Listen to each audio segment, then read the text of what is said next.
devastating coffee drinkers. Starbucks said it's closing 1% of its North American stores. That equates to roughly 400 locations, laying off around 900 non-retail employees, shutting down stores where they were unable to create the physical environment our customers and partners expect, or where we don't see a path to financial performance. Although the company did not say how many locations are closing in Canada, dozens of stores were seen shutting down across Ontario, Alberta, and BC, with employees telling CTV News they received less than a week's notice, in some case only 2 days' notice, that they would be without a job. But they did not want to speak on camera, fearing a lawsuit because they say they signed an agreement not to talk to media.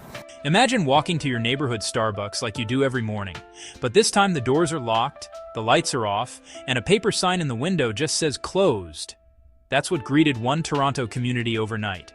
No warning, no open conversation, just gone.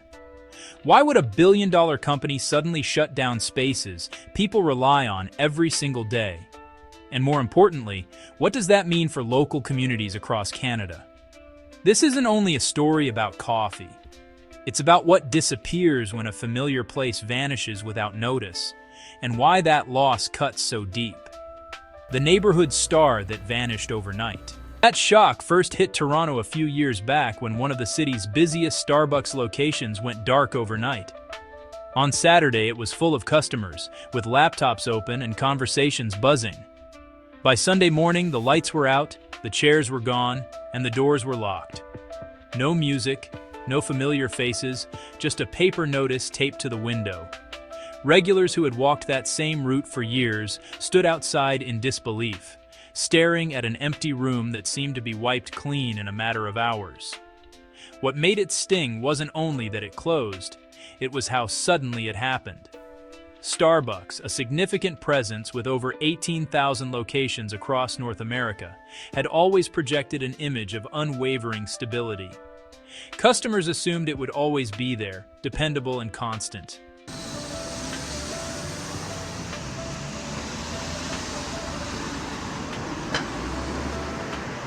But that morning, silence exposed something different. For people who had celebrated birthdays there, for students who treated it like an extra library, for friends who met at the same table every week, it felt like their second living room was being taken away. What they missed wasn't just coffee, but the routine, the rhythm, and the everyday connections that anchored their community. Employees faced even deeper uncertainty, and for many, the way it unfolded was unsettling. Some were told with barely 2 days of notice that their storefront was closing. Others discovered the truth when online store hours abruptly switched to closed, leaving no chance to ask questions or prepare. The speed of the layoffs meant paychecks, social ties, and stability disappeared in one stroke. To make matters worse, many employees avoided speaking out publicly, pointing to agreements that threatened lawsuits if they shared their experiences with the media. Staff who knew their regular customers by name suddenly walked away without closure and without clear answers about what would happen next. This wasn't an isolated situation. While Starbucks insisted it was closing only about 1% of its North American stores, that still totaled roughly 400 locations. Each one was a fixture in its neighborhood, and shutting them down rippled across entire cities. In Canada alone, dozens of stores shut down across Ontario, Alberta, and British Columbia, magnifying the sense that this was more than a few unlucky closures. Routines were rewritten in local communities that had built their days around the same stop for coffee, the same conversations at the counter, and the same dependable meeting point. For those individuals, it wasn't a statistic. It was a loss felt personally, a break in daily life that no drive-through or new location could fill. Thinking about Starbucks as a brand that just serves cups and pastries misses the larger point. Its advantage has been in cementing itself in the fabric of everyday schedules. When a cafe vanishes without explanation, what disappears isn't just a storefront. It's the small interactions and sense of place people counted on. And that leaves a question no notice on a locked door can answer. If loyal customers, busy shops, and committed staff weren't enough to keep a store running, what exactly was driving Starbucks to cut them out so abruptly? Behind the curtain, the billion-dollar reset. Behind those locked doors was something much bigger than a single store. It was part of a sweeping corporate reset that Starbucks had already set in motion. The company explained that these closures were tied to locations where they were unable to create the physical environment our customers and partners expect, or where they didn't see a path to financial performance. That framing made it sound like a practical move, but it quickly collided with how people actually used these spaces. A cafe could be full of conversations, regulars, and everyday life, yet still be judged as falling short if the numbers didn't add up on a balance sheet.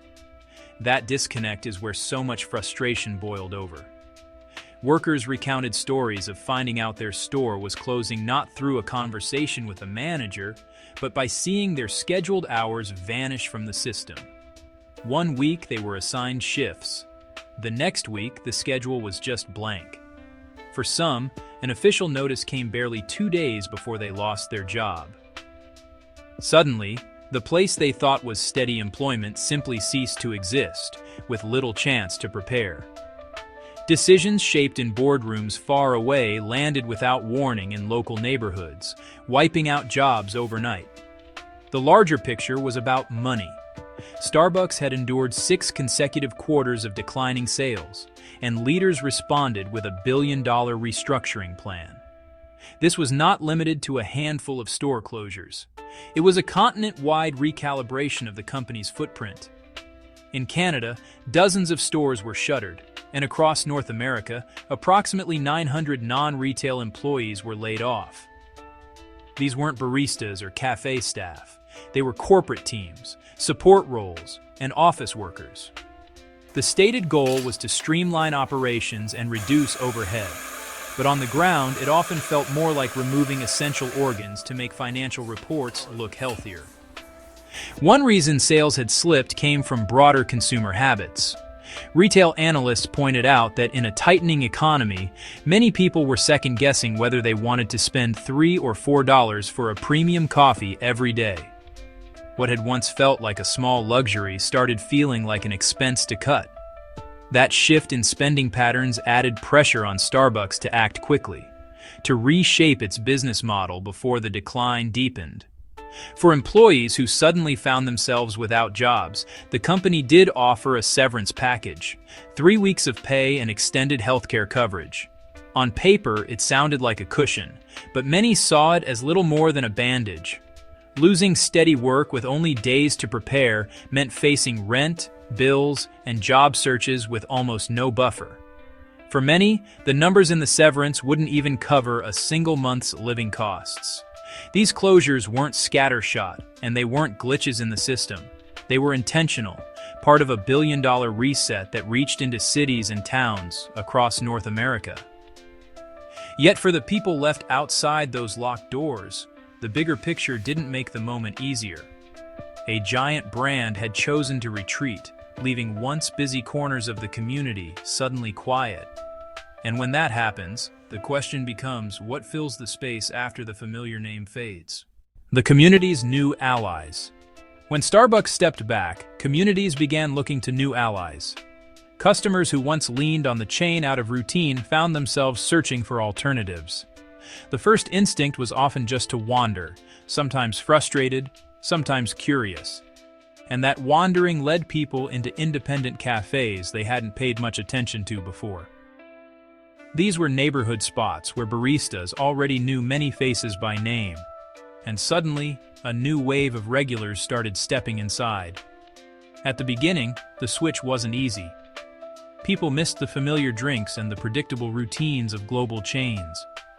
A favorite order that felt automatic at Starbucks now required experimenting somewhere new. Some wondered if local shops would have space to sit, if the taste would compare, or if there would be the consistency they had grown used to. Breaking away from a routine can feel uncomfortable when it has shaped daily rhythms for so long. Yet smaller cafes brought their own strengths. independent and community-owned coffee shops leaned into the one thing they could always offer better than a multinational brand: connection. Customers found baristas striking up real conversations at the counter, drinks arriving with thoughtful touches, and even explanations about where beans were sourced. Instead of uniform menus replicated around the globe, there were unique blends and personal traditions that reflected the neighborhood itself. These qualities gave patrons something Starbucks, by design, could never reproduce. This shift was never just about coffee. Choosing local meant keeping money inside the neighborhood. Every purchase turned into direct support for community businesses, making the economic effects flow back into the same places where people lived and worked. Research shows this can strengthen identity on a neighborhood scale, because the focus shifts towards celebrating independent cafes rather than relying only on global chains. The impact stretched beyond the drinks themselves. It showed up in stronger connections, in conversations with neighbors, and in a shared sense of belonging to something rooted close to home. And these independent shops were positioned to become anchors of that community life. By nature, they offered qualities that could never be standardized: the freedom to respond directly to customer needs, the ability to reflect local culture, and the chance to evolve in step with the neighborhood. Supporting them hinted at more than the survival of coffee culture. It suggested a model for strengthening economic resilience and personal connections at the same time. Over time, what began as a loss grew into an opportunity. Customers who once feared breaking routines discovered new orders, new favorite corners to sit, and new friendships formed around different tables. The disruption created a chance to reimagine what community spaces could look like when built on local voices. For viewers, the lesson is clear. The act of choosing local isn't symbolic. It's a practical step toward stronger bonds, healthier economies, and more sustainable neighborhoods. From a setback, communities found the potential to write a different story, one grounded in their own strength and identity. Moody to bright lighting, the shutdowns revealed this was never just about coffee. When a corporation shifts strategy to protect its bottom line, the ripple effects hit daily life first. A darkened storefront reshapes routines, interrupts conversations, and changes the rhythm of a neighborhood in ways numbers alone can't capture. That's why the response matters. Choosing to spend at a local cafe keeps dollars circulating in the community and helps preserve its character. These closures remind us that consumers always carry influence. When a global chain pulls away, communities don't have to stay empty. They can fill the space by supporting their own.